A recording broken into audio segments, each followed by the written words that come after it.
Okay, so this title, it's a bit provocative, right? And that's the whole point.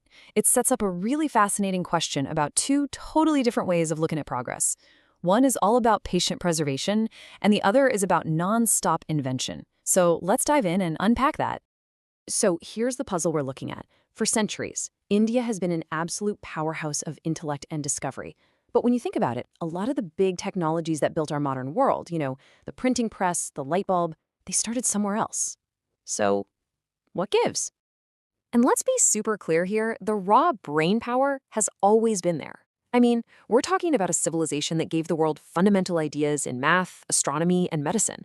All the building blocks you'd need for world-changing inventions, they were right there. Well, the argument we're digging into here suggests the answer isn't about talent at all. It's about mindset. And it all comes down to this one really powerful and maybe surprising cultural idea, the path of patience. Now, this isn't the kind of patience you need when you're stuck in traffic. No. This is way deeper. It's a core philosophy, really. It's this belief that the only way to truly master something is by going through the struggle, not by trying to get around it. It's a whole way of life. Let me give you a really simple but powerful example of how this plays out. Imagine it's getting dark, and with the darkness comes danger. The logical response from this point of view isn't to invent something to fight the darkness. It's to endure it. The wise just wait for the sun to come up.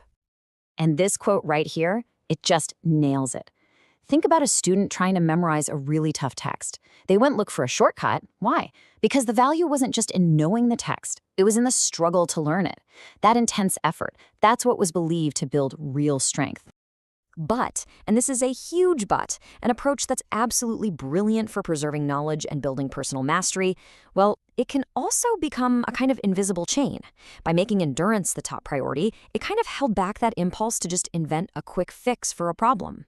Okay, so if one way to deal with a problem is to just endure it, what's the flip side of that coin? Well, that brings us to the complete opposite approach, the drive for invention. So remember how we talked about waiting for daylight? Well, here's the total opposite reaction. The other response to darkness wasn't to endure it, but to literally create light. Lamps, candles, and eventually the light bulb.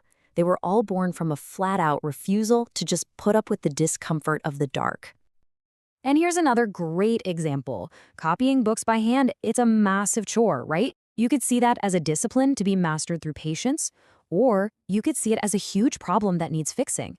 The printing press came from that second way of thinking, and it completely changed how fast knowledge could spread. And that really brings us to the heart of the whole thing. It boils down to these two completely different ways of thinking. On one side, you've got this focus on enduring, on mastering a skill, on preserving what you know. And on the other, a drive to act on what makes you uncomfortable, to create a solution, and to multiply knowledge. Neither one is better, but wow, do they lead to different results. All right, so that's the backstory, the historical setup. But where do we go from here? What does all this mean for the future? This is where it gets really interesting, where we go beyond just comparing the two and look at what happens when they come together. And it leads to this. Well, it's a simple idea, but it's also incredibly powerful. What happens when you combine that deep, hard-won mastery that comes from patience with that restless, problem-solving drive of invention? The argument is, you get something that's pretty much unstoppable. And you know what? We can already see pieces of this in the world today. Indian talent is excelling all over the globe. Engineers who are masters at perfecting complex tech, world-class doctors and surgeons. The mastery is there, no question about it. But it's often plugged into innovative systems that were built somewhere else. So, look, the point here isn't that creativity isn't missing. Not at all.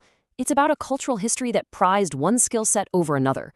That inventive spark has always been there, just waiting for the right conditions to be combined with that incredible, time-honed patience. So if you take away just one thing from all this, let it be this. One mindset was perfectly designed to preserve knowledge. The other was designed to multiply it. And that fundamental difference in approach, well, that's what shapes so much of the world we live in today. And all of that, it leaves us with one final, really big question. The talent, the intelligence, that was never, ever in doubt. The potential has been there the entire time, just waiting patiently. The only question is, what happens when it finally decides to act?